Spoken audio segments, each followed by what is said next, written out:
शत्रुपहि below की कर जोरे, देवी माँ वर जो रुचि तोरे। जो वरनाथ चतुर नृप मांगा, सोई कृपा मोहि अति प्रिय लागा। प्रभु परंतु सुचि होत ढिठाई, यद्यपि भगत हित तुम ही सुहाई।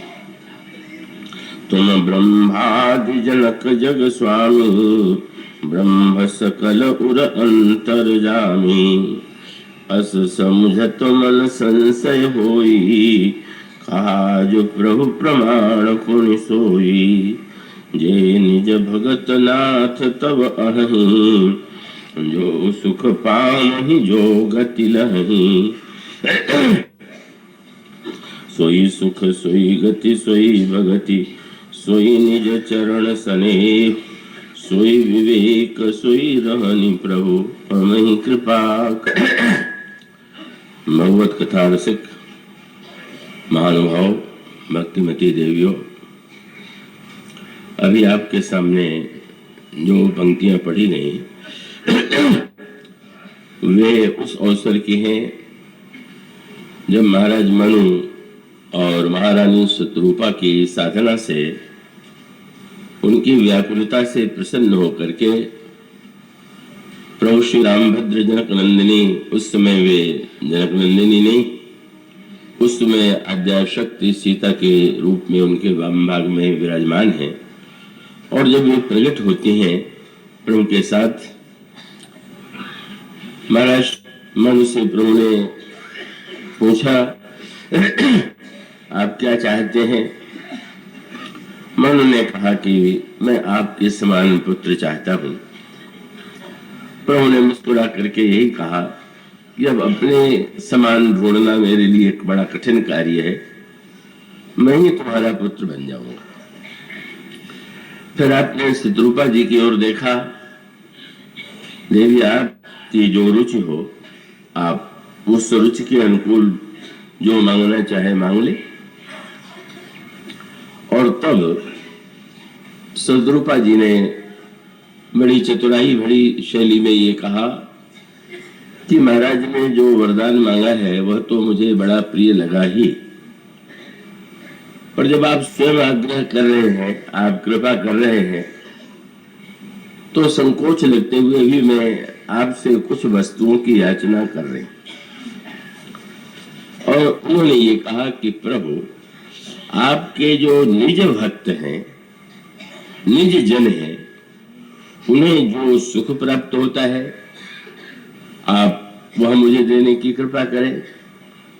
उन्हें जो गति मिलती है, जो उन्हें भक्ति मिलती है, उनके चरणों में, आपके चरणों में जैसा उनका सहज स्नेह होता है, उनमें जैसा विवेक होता है, और उन आपके निज जनों की जैसी रहनी होती है, ये 6 वस्तुएं आप मुझे देने की कृपा करें। प्रभु ने इन दोनों ये जो उनकी याचना थी उसे स्वीकार कर लिया। इस संदर्भ में सुख और गति की व्याख्या और विवेक की व्याख्या भी आपके सामने संक्षेप में रखी गई। पर अभी तो भक्ति, चरण स्नेह और रहनी तो दिन तो चाह रही है आज सहित, तो इसमें कठिन तो है, फिर भी संक्षेप में कुछ सूत्र आपके सामने रखे जाएंगे। आप पूरी एकाग्रता से, सजग भाव से उसे सुनेंगे तो आप उसका आनंद ले सकेंगे। महारानी शत्रुपा की इच्छा है, उन्होंने मांग करती हैं कि आपके निज जनों को जो भक्ति प्राप्त होती है वह मुझे दीजिए। ये भक्ति क्या है? तो भक्ति शब्द का एक और तो चाहे जिसको भक्त की संज्ञा दी जाती है, एक प्रचलित शिष्टाचार के रूप में का ये शब्द बहुतों के लिए प्रयुक्त होता है। और यह भी कहा जाता है, श्री रामचरितमानस में कहा गया कि भक्ति का मार्ग अत्यंत सरल है। तो फिर जब भक्ति का मार्ग इतना सरल है और इतनी बड़ी संख्या में भक्त हैं, तो शत्रुपा जी किस भक्ति की मांग कर रहे हैं? अब इस संदर्भ में जब विचार करके देखें तो एक और तो भक्ति की सुलभता का वर्णन मिलता है, कहूं भक्ति पथ कवन प्रयासा, और दूसरी ओर उत्तर कांड में एक बड़ा विलक्षण गणित किया गया और उसमें पार्वती जी ने जो गणित किया वो तो बड़ा जटिल है। उन्होंने भगवान शंकर से यह प्रश्न किया और इस संदर्भ में किया कि जब भगवान शंकर ने ये बताया कि भुसुंडी जी ने जो राम कथा पक्षराज गरुड़ को सुनाई थी वह मैं सुना रहा हूं, तो पार्वती जी आश्चर्यचकित हो गई। महाराज हुआ इतना बड़ा भक्त, और यदि इतना बड़ा भक्त है तो उसके बाद भी वो काक शरीर में ही रहे, ये बात समझ में नहीं आती। और तब उन्होंने ये कहा कि वो क्रम उन्होंने बताया। उन्होंने कहा हजारों व्यक्तियों में से एक व्यक्ति ये होता है कि जो धर्म का पालन करता है। तो यहां तक तो हजारों में ही संख्या थी। नर सहस्त्रमः सुनहु पुरारी, को एक होय धर्म व्रत धारी। हजारों व्यक्तियों में एक व्यक्ति धर्मात्मा होता है, पर हजारों से करोड़ों पर संख्या पहुंच गई। उनका धर्मशील कोटि न मह कोई, विषय विमुख विराग होई। करोड़ों परमात्माओं में कोई एक ऐसा व्यक्ति होता है जो विषय से विमुख होकर के वैराग्य का उदय होता है, और उस वैराग्य के पश्चात तो तीन विरक्तमः का सब सुख खानी, दुर्लभ ब्रह्मलीन विज्ञानी। कौन विरक्तों में भी कोई एक व्यक्ति लाखों करोड़ों में एक ज्ञानी होता है। ज्ञानी की अपेक्षा भी विज्ञानी के बाद भी वो क्रम कक्षा बताती है ब्रह्मलीन विज्ञानी। अब सारे संसार की संख्या की गणना कर लीजिए। अब इस गणित में जिस तरह से अंत में उन्होंने कहा कि इतने के बाद सबसे अधिक कठिन किसका प्राप्त, कौन ऐसा है कि जिसको हम सर्वश्रेष्ठ माने, का हम ब्रह्मलीन विज्ञानी को महत्व दें कि विज्ञानी को, कि ज्ञानी को, कि वैराग्यवान को, कि धार्मिक को। और पार्वती जी कहते हैं सबते दुर्लभ सो खगराया, राम अगतिरथ। इन महानतम विज्ञानियों, जीवन मुक्त और ब्रह्म ज्ञानियों में भी कोई एकाध भक्त होता है। अब इतने भक्तों की बाढ़, चारों भक्त भक्त दिखाई देते हैं, और वो तो संख्या जो बता दी तो अब तो ऐसा लगता है कि सारे विश्व में शायद ही एक दो व्यक्ति ऐसे होंगे कि जिन्हों भक्त कहा जा सके। वो गणित उनका तो ऐसे ही है। तो फिर प्रश्न यही आता है कि भक्ति सरल है कि भक्ति कठिन है। गोस्वामी जी ने रामचरितमानस में कह दिया भक्ति बड़ी सरल है, और विनय पत्रिका में उन्होंने कहा कि नहीं भक्ति तो बहुत कठिन। वो विनय पत्रिका जो पढ़ते होंगे उनका पद उन्होंने पढ़ा होगा। उन्होंने कहा कि रघुपति भरत भगति करत कठिनाई। भगवान की भक्ति करना तो अत्यंत कठिन। और गीतावली रामायण में उनसे कहा गया कि भक्ति सरल है कि कठिन है। तो उन्होंने कहा कि भाई भक्ति का ठीक ठीक रहस्य जानने वाले परिपूर्णता से तो केवल 4 ही व्यक्ति। उनकी गणना में तो आदि से लेकर के अंत तक उन्होंने जो पद लिखा उसमें उन्होंने कहा ज्ञानी, हनुमान, हर, लक्ष्मण, भरत, भगत गति। शंकर जी, हनुमान जी, लक्ष्मण जी और श्री भरत यही सच्चे अर्थों में भक्ति के समग्र रहस्य को जानते हैं। ऐसा लगता है कि आप ही परस्पर विरोधी बात कर रहे हैं। कहीं आप कह रहे हैं कि भक्ति बड़ी सरल है और एक और आप कह रहे हैं भक्ति करना कठिन है। और तब गोस्वामी जी ने कहा भक्ति सरल है पर भक्त कठिन। तो ये तो पहली हो गई।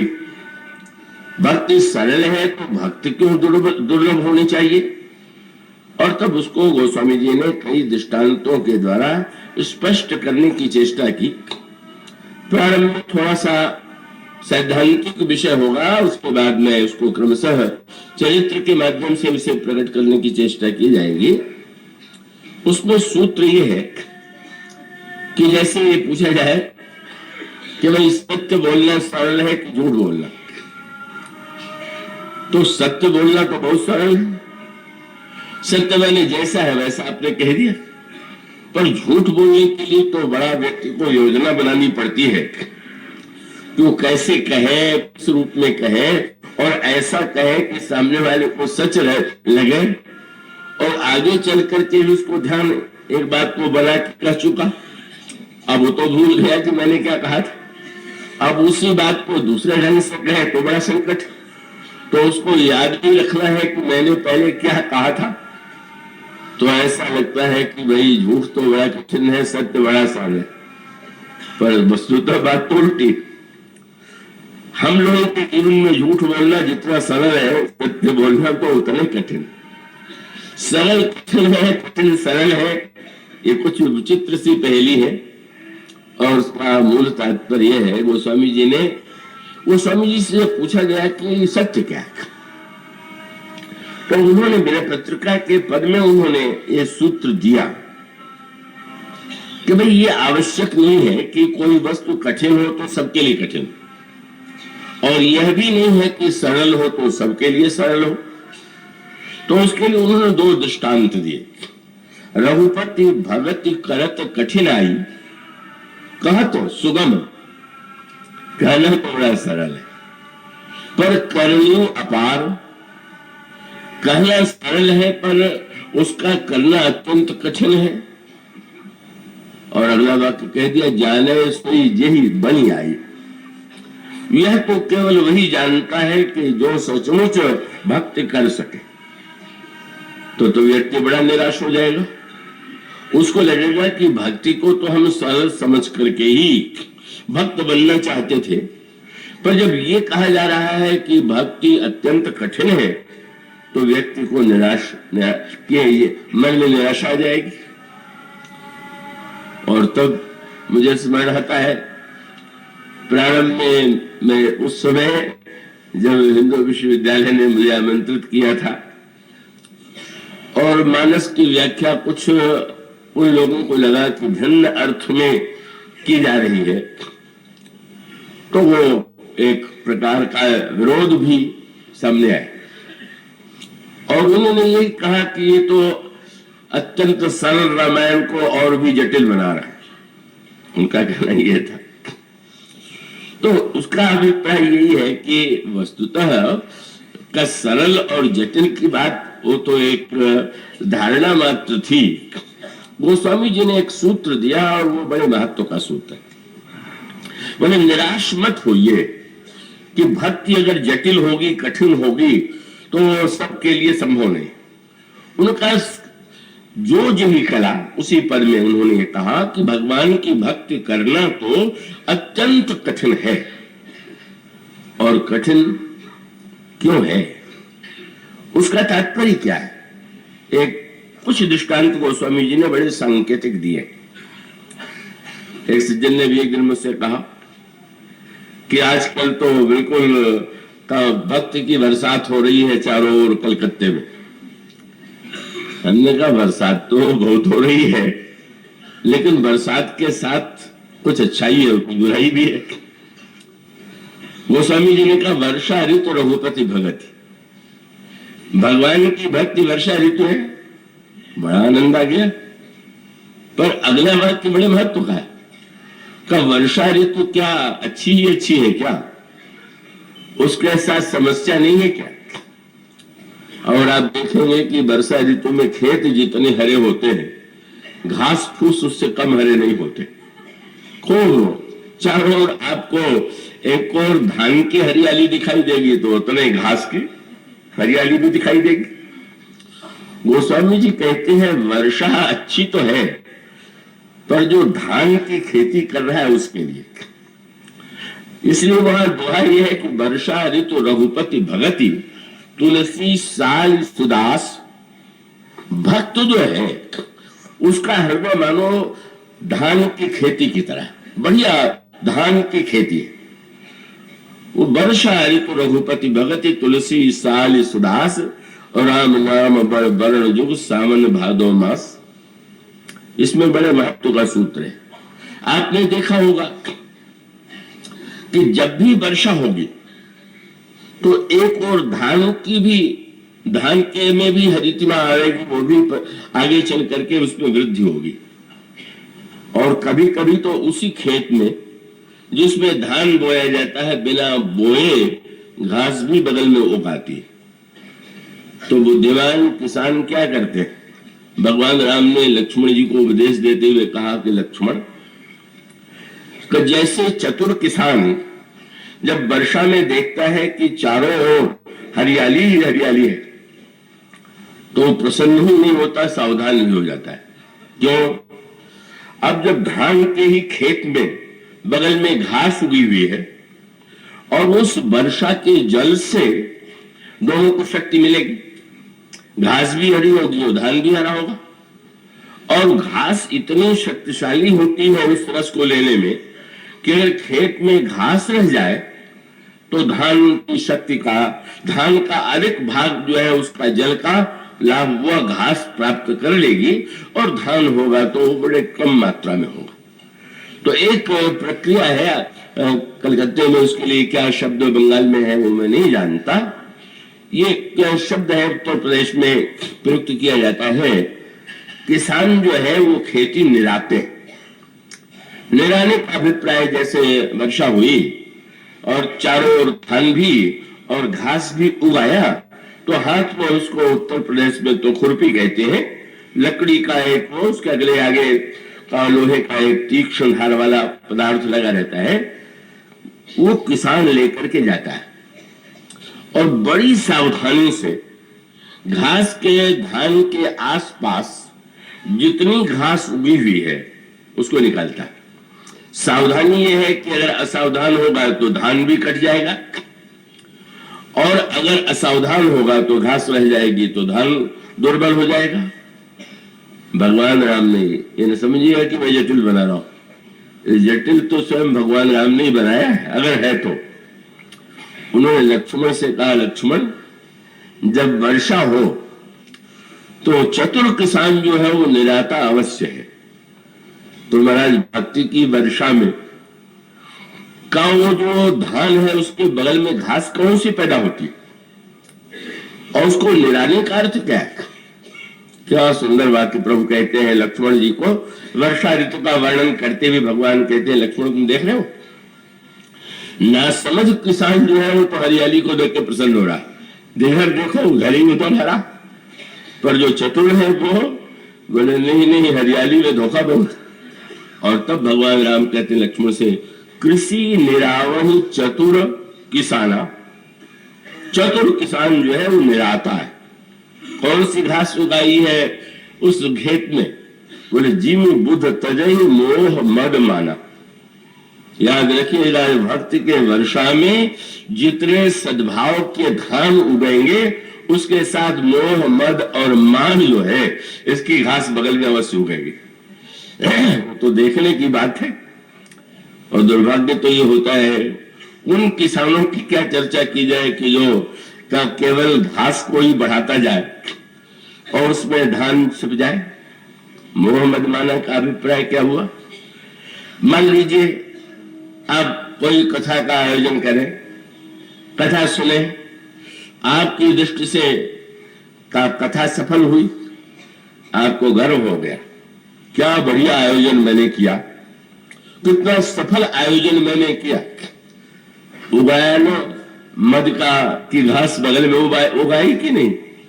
और इसका अभिप्राय यह है जहां पर व्यक्ति में किसी भी प्रकार का अभिमान आया, किसी भी बात का, मैं बहुत अच्छा श्रोता हूं, कितना ध्यान से मैं सुनता हूं, कितनी एकाग्रता से मैं सुनता हूं, मैं कितना बड़ा भक्त हूं कि जो कब भगवान की कथा श्रवण करता हूं इन वृत्तियों की संभावना रहती है और अधिकांश लोगों के जीवन में आती है। और दूसरा शब्द, 3 शब्द चुने गए। अब इसको बहुत सूक्ष्म बनाने में तो फिर वही डर है। जब हिंदू विश्वविद्यालय में प्रश्न आ गया था कि मैं जटिल बना देता हूं, तो यहां भी लग सकता है। ये वस्तुतः ये 3 प्रकार की खेती की जाती है और उन तीनों के साथ 3 वस्तु है, ज्ञान की खेती, भक्ति की खेती और कर्म की खेती।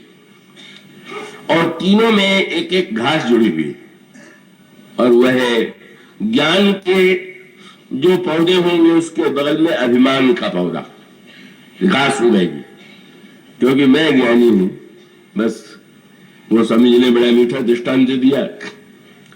सुग्रीव ने गर्जना किया और जब बाली ने गर्जना सुना तो वो तो बड़ा तेजस्वी स्वभाव का था, वो तुरंत निकला। जब चलने लगा तो तारा ने बाली का चरण पकड़ लिया, बाली की पत्नी तारा है, और कहा कि आपने कहा जा रहे हैं? क्या सुग्रीव की गर्जना क्या तुम्हें नहीं सुनाई पड़ रही है? तुम्हारे क्या उसको उत्तर मैं दूंगा। पर बाली से एक प्रश्न बहुत बढ़िया तारा ने किया, गर्जना तो आपने सुनी, पर न गरजने वाला आज गरजने लगा, इसके पीछे कौन है ये भी तो सोचिए। कहां से इतना बड़ा साहस उसमें आ गया? और तब बता दिया, जो डर के मारे भागता फिर रहा था आज वो स्वयं आ रहा है, गरज रहा है, आपको लड़ने की चुनौती दे रहा है। बोल बच जाइए, इस गर्जना के पीछे वह है कि जिससे सुग्रीव ने मित्रता किया है। सुन पति जी नहीं मिलो सुग्रीवा, ते दो बंधु तेज बल सीवा, कौशलेश सुत लक्ष्मण रामा, कालम जीत सके संग्रामा। वो श्री राम और लक्ष्मण तो काल को भी जीत सकते हैं। बड़ी सुंदर बात तारा ने कही थी। अगर बाल की अपेक्षा तारा अधिक बुद्धिमती है, वो केवल गर्जना नहीं, गर्जना के पीछे जो बल है उसे देख रही। और इसके उत्तर में बाली ने तारा को क्या ये नहीं कह दिया कि वाह तुम तो बड़ी बुद्धिमान हो, तुमने मुझे सावधान कर दिया। वो समझे ने पहला शब्द कहा, बाल सुनु भीर प्रिय। अरे डरपोक तारा, मानो उसको क्या लगने लगा। और उसका मानो मूल सूत्र यह था, तुम ऐसा डर गई हो कि डर के मारे मुझे डराने की चेष्टा कर रही हो। और तब उसने जो भाषा कही वो तारा से तो बहुत ऊंची थी। अब आप देखेंगे अंत तारा ने तो इतना ही कहा था कि सुग्रीव ने जिससे मित्रता किया है वो काल को भी जीतने वाले लग रहे हैं। वो ईश्वर के रूप में राम को नहीं कहती, यही कहती है कि ऐसा मुझे इतने बलवान है कि वो तो लगता है कि काल को भी जीत सकते। और हंस करके बाली ने कहा, अरे वो कोई मनुष्य थोड़ी। तारा ने चकित होके देखा, तो महाराज आपका ज्ञान तो मुझसे बहुत आगे। मैं तो मनुष्य मान करके कह रही थी कि बड़े बलवान मनुष्य है, और आप कह रहे ईश्वर है। तो ईश्वर है तो क्या ईश्वर से डरना नहीं चाहिए क्या? और तब बाली ने जो बात कही, ज्ञान की जो सबसे ऊंची बात थी वो कही, और भक्ति की जो ऊंची बात थी वो कही। ज्ञानी सुग्रीव, बाली ने कहा, तुम्हें ज्ञात नहीं, सारे शास्त्र कहते हैं कि ईश्वर जो है समदर्शी, वो किसी का पक्ष नहीं लेता और किसी का पक्ष नहीं लेता है। तो अगर ईश्वर है तो डरने की कोई आवश्यकता नहीं। आप उसका वाक्य देखेंगे, कहा बाल सुनु भीरु प्रिय समदर्शी रघुनाथ। ज्ञान में यही तो कहा जाता है, ज्ञान माने यह एक और नहीं देख ब्रह्म समान सम्माही।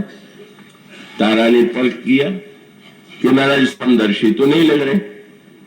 जब उन्होंने सुग्रीव को मित्र बनाया तो अब वो वेदांत का ब्रह्म समदर्शी होगा, पर जब उन्होंने सुग्रीव को मित्र बना लिया और उनके बल से गर्जना कर रहा है, तब तो लगता है कि वो पक्षपाती हो गए। और तब उसने भक्ति की सबसे ऊंची बात कही। अच्छा मान लें, वो पक्षपाती हो गए, मुझे वो मारेंगे यही तो करेंगे। और तब कहा बाली सुनु भीरु प्रिय समदर्शी रघुनाथ, जो कदाच मुहि मारही तो पुन हो सनाथ। ईश्वर मेरा वर कर देगा तो मैं सनाथ हो जाऊंगा। तो अब इससे बढ़ करके भक्ति की क्या बात होगी कि ईश्वर मारेगा तो मैं सनाथ हो जाऊंगा। लेकिन धन्य गोस्वामी जी, यह भक्त का प्रमाण पत्र और ज्ञान का प्रमाण पत्र इतनी सरलता से मिलता नहीं है। इतना महान ज्ञान और भक्ति का वाक्य कहने के बाद तुलसीदास जी ने बाली को प्रमाण पत्र क्या दिया? बोले अस कहीं चला महाअभिमानी। भला एक इस समय तो एक शब्द न कह देते, इस समय तो इतना कह देते, भाई चलो बाली चला इतने कह देते। पर जब उन्होंने कह दिया ऐसा कह करके महाअभिमानी चला, तो मानो गोस्वामी बताना चाहते हैं कि वस्तुतः ज्ञानी और भक्त दिखाई देने पर भी वो है केवल अभिमानी। और वही संकेत आगे चल करके स्पष्ट होता है। इसका अभिप्राय यह है कि वह व्यक्ति अगर यह सचमुच समझता है कि ईश्वर सर्वत्र समान रूप से विद्यमान है, समदर्शी, कसौटी तो एक ही है। जिस समय हमको ये लगने लगेगा कि ब्रह्म जो है सर्वव्यापक है, सर्वत्र वो विद्यमान है, तो उसका जो परिणाम होगा वो परिणाम क्या होगा, क्या होना चाहिए? और तब इसका उत्तर एक ही है कि वे हमारे जीवन में भी समदर्शित्व आ जाएगा। काकभूषुंडी जी भगवान शंकर यही कहते हैं, उमाज राम चरण रत विगत काम मद क्रोध निज प्रभु में देखन जगत कासन कर ही विरोध। जिसे सर्वत्र ईश्वर दिखाई दे रहा है वह किसी से कैसे विरोध करेगा? तो ज्ञान का फल है समदर्शित्व, और उससे जो समदर्शित्व के ईश्वर के स्वरूप को जान लेगा उसके मन में किसी के प्रति विरोधी वृत्ति नहीं रह जाएगी। लेकिन यह कहने के बाद अगर बाली सुग्रीव को मारने जा रहा तो इसका अर्थ है कि वो समदर्शित्व केवल एक दोहराया गया सुना हुआ वाक्य है, कोई प्रभाव और परिणाम उसके जीवन में नहीं दिखाई देता। और इसी प्रकार से जब वो कहता है जो कदाचि मुहि मारे तो पुन हो सनाथ, अगर वे मेरा वध कर देंगे तो मैं सनाथ हो जाऊंगा, तो क्या सचमुच उसके अंतःकरण में अगर भक्ति की वृत्ति आ जाएगी? आगे चल करके स्पष्टीकरण हो गया। भगवान ने उसे ज्ञानी और भक्त न मान करके जब अभिमानी माना तो उसके पीछे भगवान ने भी उसे भक्त नहीं माना। भगवान ने न उसे ज्ञानी माना न भक्त माना। क्या माना? बाली और सुग्रीव का युद्ध हुआ, अंत में भगवान ने एक बार तो जो है बाली के ऊपर बाण का प्रहार नहीं किया। न करने के पीछे भगवान का वस्तुतः उद्देश्य क्या था? उद्देश्य यह था कि तुमने मुझे समदर्शी कहा, तो जब उनके मुंह से वाक्य निकला कि सुग्रीव का मेरे दृष्टि में मैं नहीं पहचान पाया कि बाली कौन है कौन सुग्रीव है। सुग्रीव से प्रभु ने यही कहा।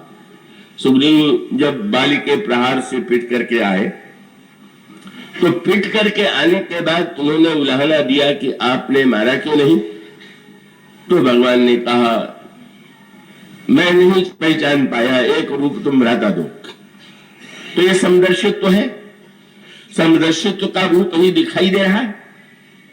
पर भगवान जो संकेत करना चाहते थे आगे चल करके भगवान दूसरी बार फिर से भेजते हैं। अब आप देखें, एक वाक्य कह करके गोस्वामी जी ने बता दिया कि यह भक्त नहीं, क्योंकि जब सुग्रीव से लड़ने चला तो गोस्वामी जी ने एक शब्द और जोड़ दिया। क्या? अस कहीं चला महा अभिमानी तृण समान सुग्रीव ही जानी। अरे सुग्रीव मेरे सामने तो तिनके की तरह, अगर उसके मन में विश्वास है कि श्री राम ईश्वर है जैसा वो कह रहा है, तो क्या सुग्रीव को तृण मानना ठीक है क्या? क्योंकि ईश्वर का वो ये भी कि सामर्थ्य को जानता है कि ईश्वर कौन है, बोले तृण ते कुलिस और कुलिस तृण करई, वह तृण को वज्र बना देता है और वज्र को तृण बना देता है। तो सुग्रीव बाली के मन में ये बात आनी चाहिए थी कि अरे तिनके के समान जो ये सुग्रीव है, लगता है ईश्वर का बल पाके वज्र हो गया। अगर वो ईश्वर मानता है तो तृण समझ नहीं चाहिए, पर अब भी वही मान करके चलता है कि तृण समान। और मुक्का भी मार करके जब भागता है तो मन ही में बड़ा हंसता, बड़ा आया था बल लेकर के मुझसे सामना करने के लिए। और याद रखिएगा वहां से गया भी नहीं, फिर गए भगवान ने फिर सुग्रीव को भेजा। सुग्रीव बाली की लड़ाई हुई और सुग्रीव बाली की जब लड़ाई हुई तो भगवान ने इस बार बाण का प्रहार किया, क्योंकि इसके पहले भगवान ने सुग्रीव के गले में माला पहना दिया था। पहली बार बिना माला के भेजा था, दूसरी बार अपने गले से माला पहना करके भेजा था। और उसके पश्चात जब युद्ध हुआ तो भगवान श्री राम ने बाण चलाया और वाली जो है वो उस बाण के लगते ही गिर पड़ा। जब वो गिर पड़ता है तो भगवान श्री राम जो वृक्ष की आड़ में खड़े थे निकल करके बाहर आ जाते और बाली के सामने खड़े हो जाते। और जब खड़े हो जाते हैं तो बाली ने तुरंत भगवान से दो प्रश्न किए। एक प्रश्न तो ये किया, मैं बैरी सुग्रीव प्यारा। फिर वही प्रश्न कि अगर आप समदर्शी हैं तो क्या कारण है कि आप मुझसे बैर करें और सुग्रीव से प्रेम करें। मैं बैरी सुग्रीव प्यारा, अवगुण कौन ना तुम्हें मारा। और दूसरा प्रश्न वही किया कि आप तो ईश्वर के अवतार हैं और ईश्वर तो धर्म की रक्षा के लिए अवतार लेता है, तो धर्म है तू अवतरे वो गोसाई, मारे हो मोह व्याध की नहीं। मानो कमी अब भी भगवान में ही दिखाई दे रही, अपने में नहीं। आपका आचरण धर्म के विरुद्ध है, आपका आचरण ज्ञान के विरुद्ध है। समदर्शी होते तो आप सुग्रीव का पक्ष न लेते, और अगर आप धर्म की रक्षा के लिए आते तो छिप करके न मारते। ऊपर से बाली के तर्कों से तो आज भी प्रभावित होने वाले लोग हैं, जो आज भी कहते छिप के क्यों मारा। पर आप क्या कीजिएगा, और कोई छिप के मारे तो कह लीजिए कि उसने अन्याय किया, पर सारे संसार को मारने वाला ईश्वर तो सबको छिप के ही मार रहा है। आज तक क्या वो सामने आकर के मारता हुआ दिखाई दे रहा है क्या। इतने व्यक्ति जो निरंतर गिरते चले जा रहे हैं उसी के बाण चल रहे। तुलसीदास जी कहते हैं, लव निमेश परमाणु जुग बरस कल्प सरचंड। यही बाण चल रहा, एक क्षण का, एक घंटे का, एक दिन का एक बाण चल रहा है। भजस न मन पे राम का काल जास कोदंड। काल ही उसका कोदंड है, समय ही उसका बाण है, और वो बाण निरंतर चल रहा है। उस ईश्वर से पूछता है आपने छिप के क्यों मारा, ये धर्म के विरुद्ध है।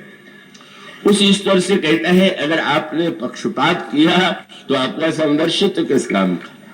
और तब भगवान ने कह दिया, तुम जो हो उसको मैं जानता हूं।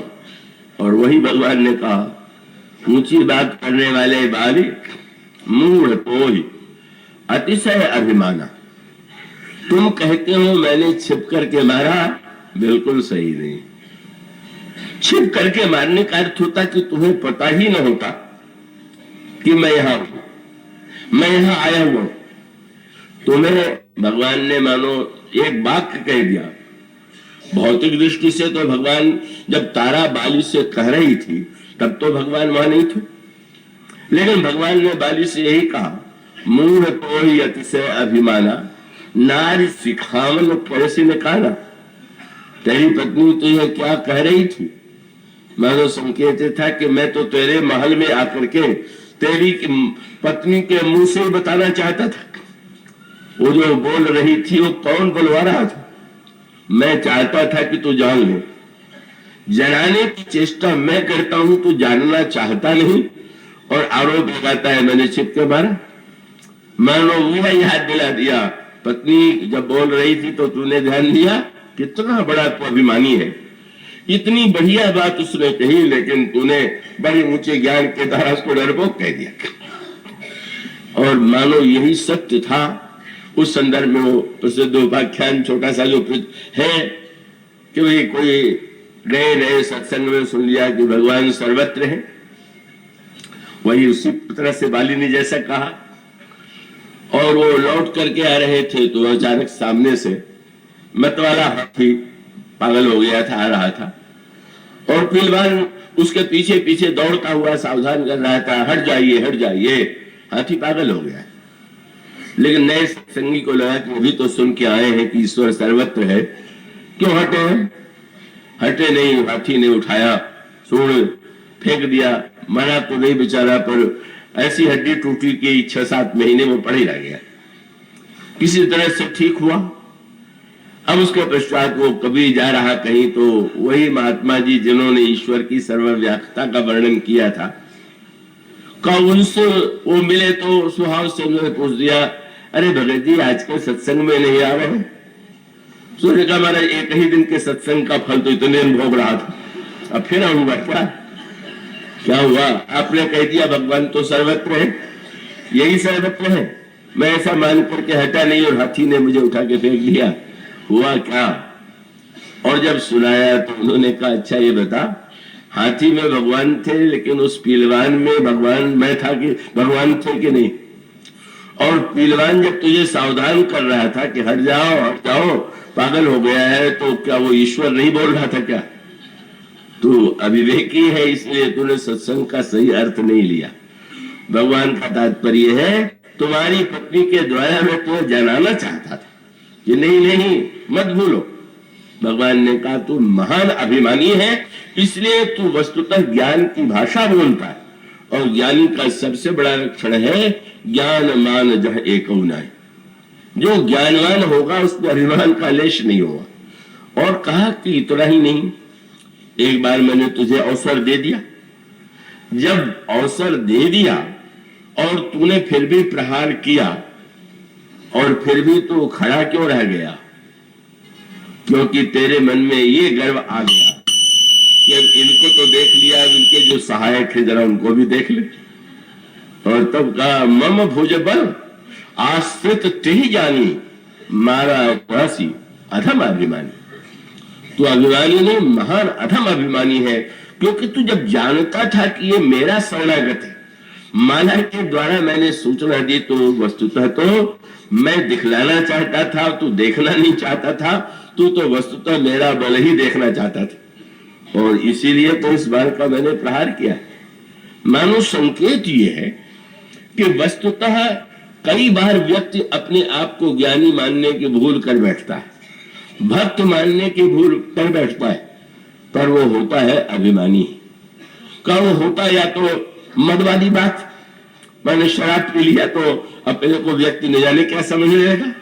कैसी प्रकार से एक व्यक्ति अगर मदोन्मत्त हो गया, और मदोन्मत्त हो गया, अभिमानी हो गया, और तीसरी घास भगवान ने बताई, जिन्हें बुझ तजहि मोह मद माना। मोह की घास, मोह माने एक ही वस्तु को जानने के बाद भी उसी भूल को बार बार दोहराना, इसी को मोह कहते हैं। और इसका अभिप्राय सुनने के बाद भी कब बार बार व्यक्ति वही कार्य करे, तो इसका अभिप्राय यह है कि वस्तुतः वो मोहग्रस्त हो गया है। बल्कि यो कहना चाहिए कि कई बार सुनते सुनते वो एक ऐसा व्यस्त हो गया है कि अरे तो चलते ही रहता है। इसी के लिए हमारे का स्वामी जी महाराज कहा करते थे कि कई बार तो बहुत सुनते सुनते लोग ठठेरे की बिल्ली हो जाते। वो शब्द उनका बड़ा प्रिय शब्द था, ठठेरे की बिल्ली। का अभिप्राय यह है, बिल्ली तो बड़ी चौकन्नी रहती है, कहीं घर में घुसे और जरा सी आवाज हो जाए तो भाग जाती है। पर ठठेरा, आप जानते हैं, बर्तन जो बनाने वाले हैं वो हथौड़े से पीट पीट के पहले बर्तन बनाए जाते थे। ठठेरे के घर में बिल्ली गई तो आवाज जो आई थक थक की, तो डर के लौट गई। थोड़ी देर बाद आएंगे, आध घंटे बाद आई, फिर वही आवाज आ रही। दिन भर जितनी बार बिल्ली आ रही थी उतनी बार आवाज सुनते सुनते वो निडर हो गई। बोली ये ठक ठक यहाँ लगी रहती है, चलो चलने में कोई आपत्ति नहीं। उन्होंने कहा बहुत से श्रोता और ये भगत लोग जो ठठेरे की बिल्ली हो जाते, उन्हें भी एक व्यसन बन गया, ठक ठक यहाँ तो चलता ही रहता है, हमें तो अपने ढंग से ही चलना है। और इसका अर्थ भक्ति की समस्या ये है कि बरसात भक्ति की चाहे जितनी बढ़िया हो, पर अगर आपने धान बोया है और आपने घास को काटने की सावधानी बरती है तो आपके धान की खेती हरी हो जाएगी।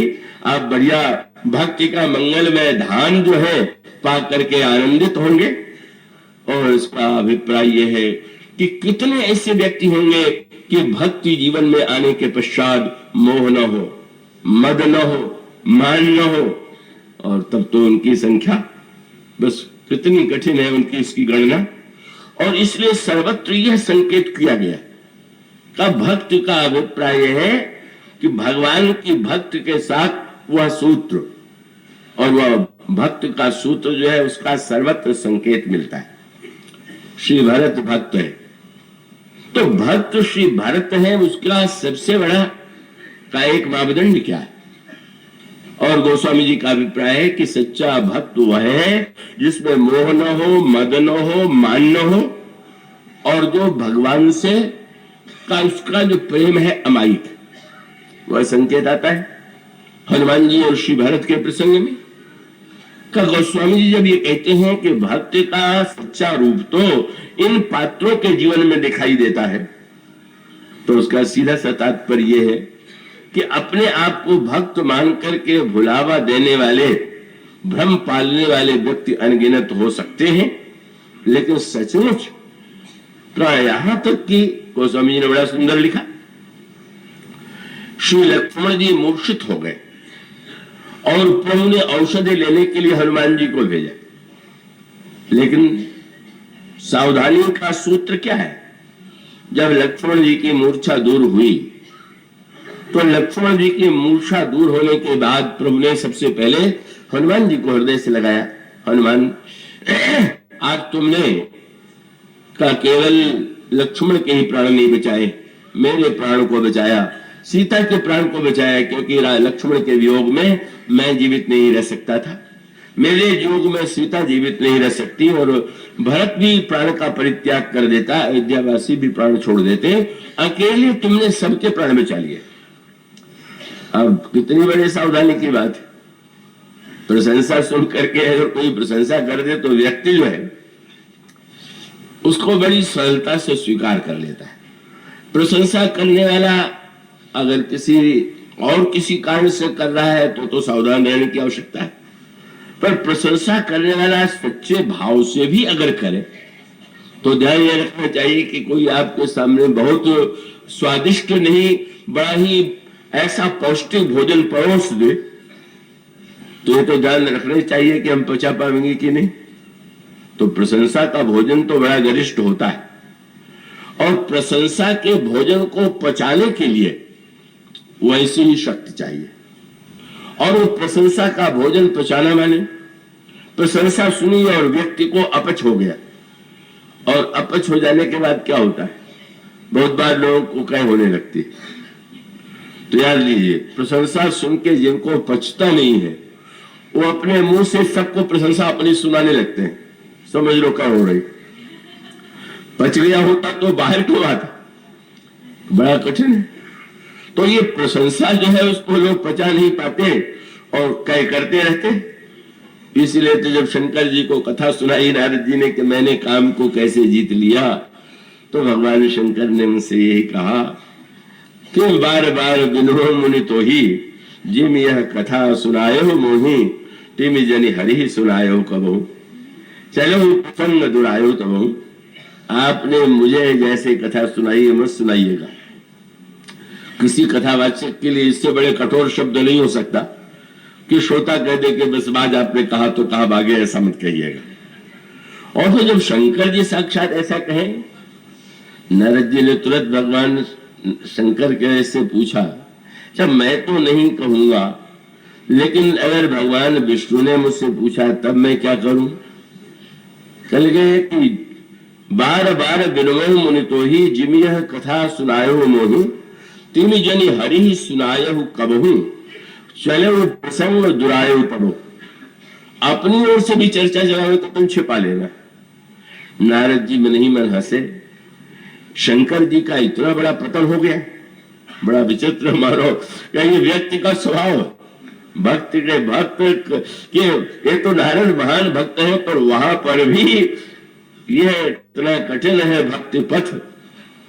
सोचने लगे कि भगवान के सामने सरल होना चाहिए कि कपट करना चाहिए। शंकर जी चाहते नहीं है कि मेरा विज्ञापन हो, लोग जाने कि मैंने काम जीता है, इसीलिए आज मुझे कपट की शिक्षा दे रहे हैं।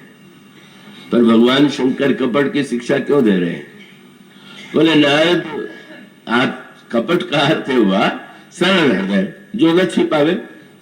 मान लीजिए आपने भोजन किया, आपको नहीं पचा, कै हो गई, तो एक सरलता तो यह है कि जितने लोग हैं उनको बुला के दिखाइए कि ये देखिए मैंने आज क्या क्या खाया था। ये कोई सरलता हो? बेचारा उस कै को देख करके दूसरे को भी घृणा हो।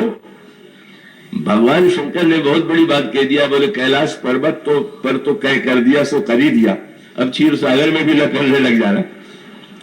कै हो जाए तो कोई प्रकट करने की वस्तु थोड़ी है, वो तो छिपाने की वस्तु है। और उसका अभिप्राय यह है कि सच्चे अर्थों में ये प्रशंसा जो है वो तो विरले व्यक्ति ही का। वो श्री भरत जैसे या तो कान हो।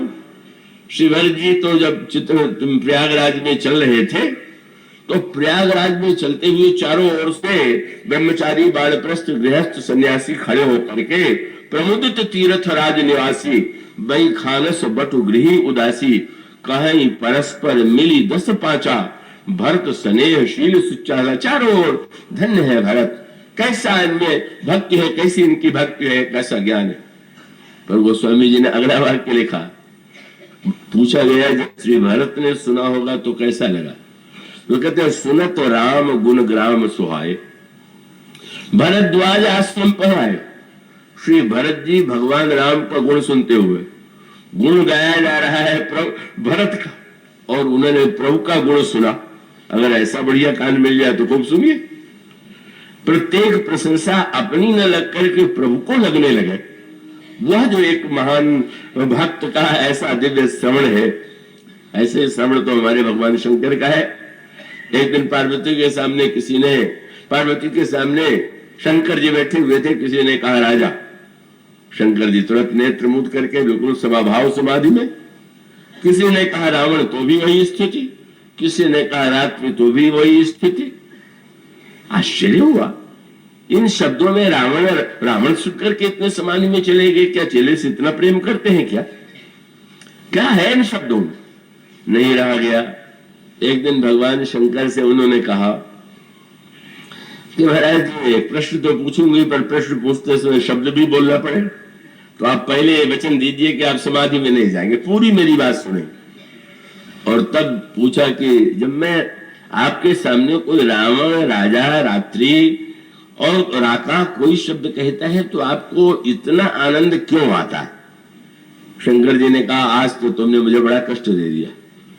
बोले जो शब्द तुम कह रहे हो आज तक मैंने उन्हें सुना ही नहीं था। क्यों? बोले रकारा दीन नामानी सुनता मम पार्वती मन प्रसन्नता म्याति राम नामा भी संख्य।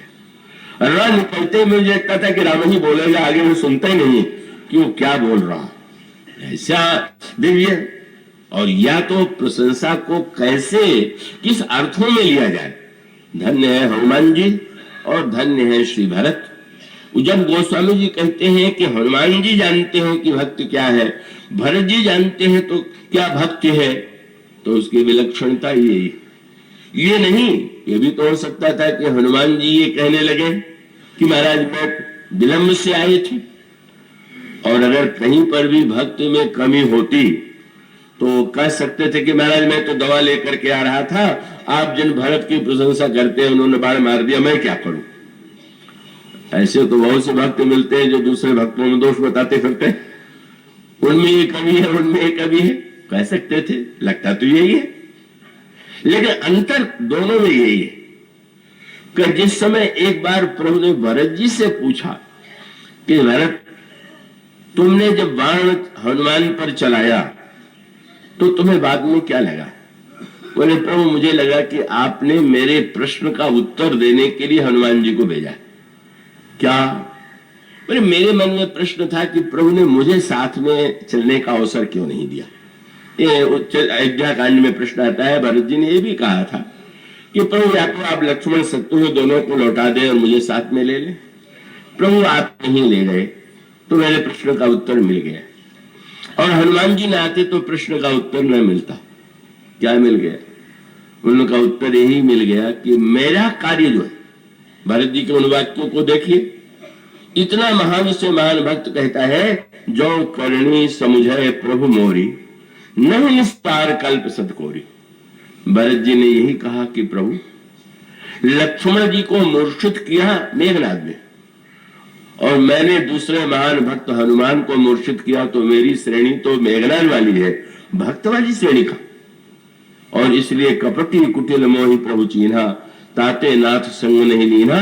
हनुमान जी के दर्शन से मुझे ज्ञात हो गया कि मैं कितना बड़ा अपराधी हूं कि हनुमान जी जैसे भक्त को मैंने राक्षस समझ लिया, बाण चला दिया। प्रभु मुझे तो अपने रूप का दर्शन हो गया, फिर भी तुम्हारे बाण के प्रभाव से, तुम्हारा बाण तो बड़ा विलक्षण था, हनुमान तो मूर्छित हो ही गए। भरत जी ने कहा मेरा मूर्छा वास्तविक थोड़ी थी, नकली थी। बोले वो तो मुझे शिक्षा देने के लिए, क्योंकि जब मैंने उनके सामने एक वाक्य कहा तो वहां पर वो शब्द ही आता है कि सुनत बचन उठ बैठ कपीसा। भरत जी का वाक्य सुनकर के हनुमान जी उठ के बैठ गए। तो भरत जी ने कहा मैं तो मूर्छा में भी सुनता है क्या, जो मेरी बात सुन के उठ के बैठ गए। वो तो वस्तुतः मुझे तो ये परिचय मिल गया कि धन्य तो भक्त हनुमान है आपके, जो औषधि लेकर के जा रहे हैं, सेवा कर रहे हैं, और मैं तो कोई सेवक नहीं। किंतु जब प्रभु ने हनुमान जी से अकेले में पूछा, जब ये कहा कि तुमने कितना महान कार्य किया है, तो आंसू भर करके हनुमान जी ने कहा प्रभु आपने मुझे दवा लेने के लिए नहीं भेजा था, मेरी दवा कराने के लिए भेजा था। क्यों? बोले देखिए तो मुझे कितना भ्रम हो जाता, मैं वैद्य ले आया, मैं दवा ले आया, मैं पर्वत ले आया, इतने में आ सकते थे, लेकिन अगर आपने भरत जैसे संत से न मिलाया होता तो कैसे मेरा भ्रम दूर होता। क्यों? जब भरत जी ने बिना फल का बाण मारा और मैं गिर पड़ा, पर आश्चर्यचकित होकर के मैंने देखा कि पर्वत जो था वो आकाश में जो का तो ठहरा हुआ। तो मानो भरत जी के बाण ने उत्तर दे दिया कि अगर तुमने उठाया होता तो तुम्हारे साथ ये भी तो गिरता, उठाने वाला तो कोई और। इतना बढ़िया बाण महाराज किसके पास होगा जो भ्रम दूर कर दे। और साथ साथ कहा महाराज मेरे मूर्छित होने पर, यहाँ मूर्छित होने पर क्या कोलाहल मचा, वैद्य लाओ, दवा लाओ, सूर्योदय से पहले लाओ, पर मैं मूर्छित हुआ। अयोध्या में वैद्य की कमी नहीं होगी। भरत जी ने न वैद्य बुलाया, न भरत जी ने कोई और प्रयत्न किया, एक वाक्य में मेरा रोग दूर कर दिया। और वो वाक्य कौन सा था? केवल एक ही बार श्री भरत जी ने वो जीवन में दावा किया, और अपने लिए नहीं। उन्होंने जब देखा हनुमान जी गिरे हुए हैं और गिरते हुए भी राम नाम के स्मरण में डूबे हुए हैं, कहा दैव मैं कट जग जायो, प्रभु के एक काज में आयो, मैंने एक भक्त पर बाण चला दिया। क्योंकि हनुमान जी गिरते समय भी राम नाम ही ले रहे, मैं कितना अभागा हूं। और तब उन्होंने हनुमान जी को दूर करने के लिए जो दवा दी, वो कौन सी दवा थी? एक बार ही उन्होंने जो मोरे मन बच अरु काया, अगर मन वचन कर्म से भगवान राम के चरणों में अमायिक प्रेम, बस यही शब्द भक्ति का प्राण है।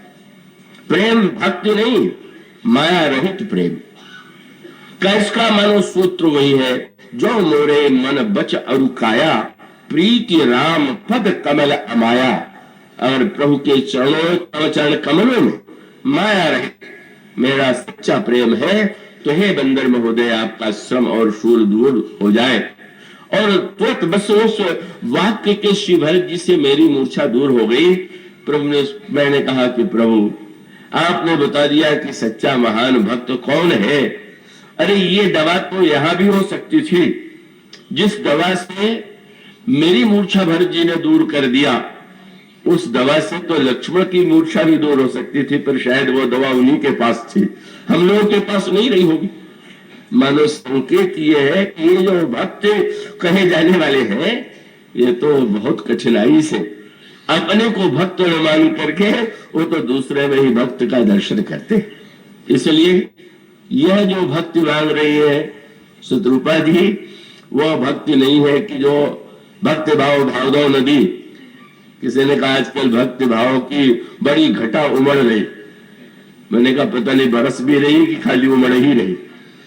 और बरस रही है तो घास फूस बढ़ा रही है, ये भक्ति बढ़ा रही है। ये जो भक्ति है हमारी तो भक्ति जिसमें काम क्रोध लोभ अभिमान का लेश न हो, आज शत्रुपा जी वही मांग रही है। सोई सुख सोई गति सोई भगति सोई निज चरण स्नेह सोई विवेक सोई रहनी प्रभु, हमें कृपा कर दो। इसके बाद कल बोलिए श्याम।